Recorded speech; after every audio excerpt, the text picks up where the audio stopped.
And we're back.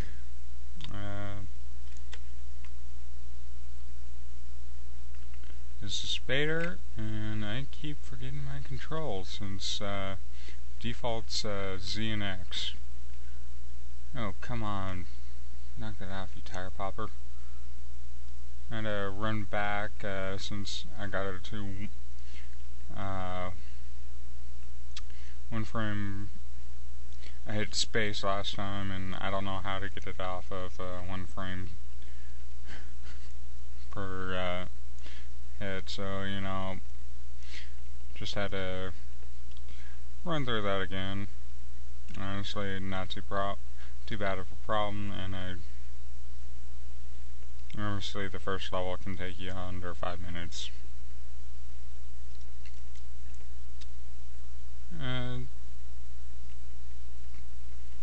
Okay, the story that I remember about this is that Jason has a pet frog. It got turned into a mutant, and he, like most heroes in video games, decides to follow whatever object it is that you see transform, fly away, or do whatever in the opening cutscene. So, you know, he's not exactly the brightest tool in the shed, but, you know, that's alright. He's dressed in pink, so, you know, he's fabulous about it. If you want to avoid a forced state, just back out like I just did.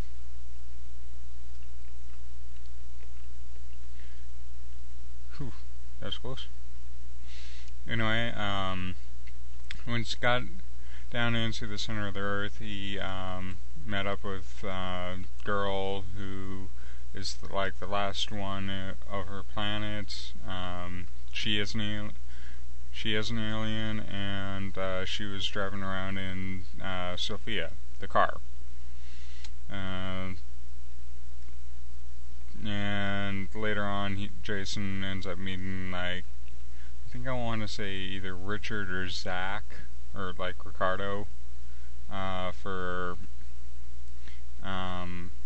because he, like an idiot also, followed his radioactive pet down into the center of the earth. Yeah. Whatever this town,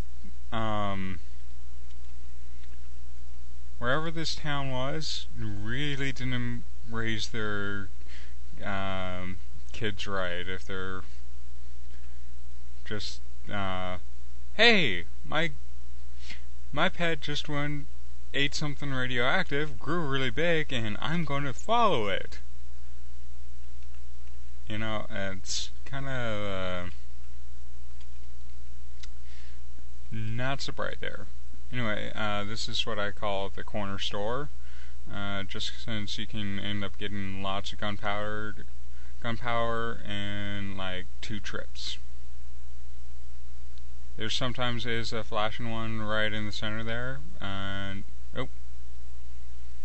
also a flashing one underneath this block here. It's normally pretty good. There, you know, there's a few other shops out here that are worth looking at. But, you know, there's just like a ladder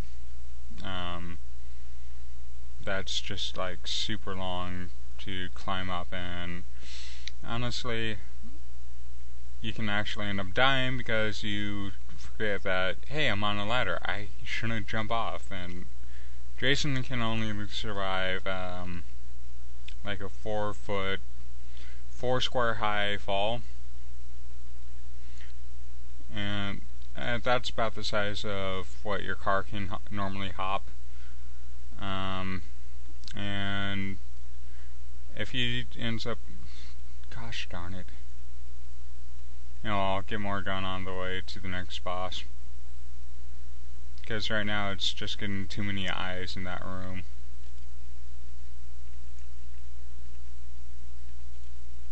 Kill that guy off. Yeah, if an enemy's on a certain set pattern, it's always going to show up there, regardless of where you go to. Like, there's going to be that grenade guy right back here. And the enemies reset every time you go into a building, so you can farm power up, health pickups, and whatnot for your car if you have lots of missiles and just desire to kill them.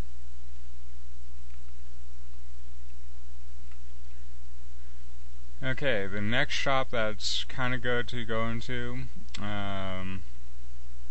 is this one over here. I'll go into it since, since I'm playing this for the public and not really myself. I'm playing it for myself, but not as much. There are a few ghosts, and there are a few of these guys. Luckily they drop gunpowder, or gunpower, whatever you want to call it. And then there's this thing up here. It's good to get more homing missiles and hover, but honestly it's not one of the greatest shops for gunpowder. Shoot, don't want to be in the lava. And instead of risking myself to go fly over there and fall in the lava again, I'm just going to continue on. Should be 3 shield coins in here. Yeah, and like most games, lava equals bad. And these little helmet guys aren't too bad. More little shields. Their flight pattern is random, though they will show up where they normally do, regardless. The lightning bolt gives you a shot straight down underneath your car. Well, not really a straight shot, it's more of an arc shot. But it's pretty much the only thing that you can use to... Oh shit. Anyway, sorry about that. But it's pretty much the only thing that you can use to kill things underneath you without having to use a homing missile. And we're going to go to this White Castle. And I do remember this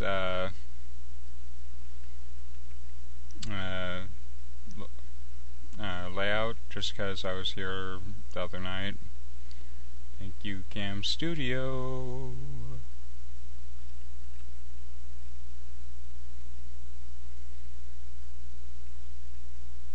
Yeah, every time you get hit in this form of Jason, you end up losing gunpower. So it's really annoying to have that happen. Especially after the rainbow gun to this gun. It's just one of the more worthless, to the zigzag gun, just because it's pretty worthless. The circle gun does pretty good in comparison to that one, since everything will end up blocking your shot. Now there is a trick to this boss where if you just get him with a grenade and hit start, you can kill him. It's pretty tough to do on this emulator. It's been years since I've done it in real life, but it is doable. And that's pretty much, since it's pretty much a pain to actually shoot him with any gun, just since his hands are running interference.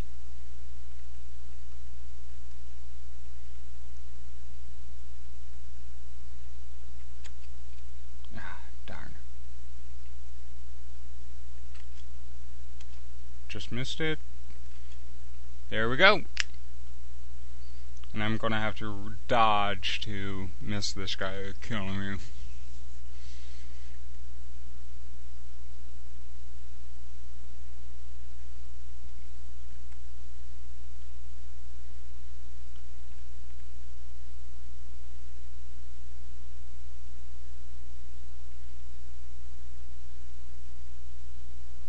Okay, that should be good.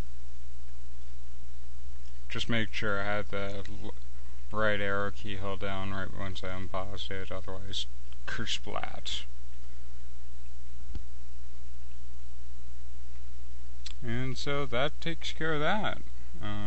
Back in the car, back at full health for Jason, and we'll see you next time. Have a nice night, folks.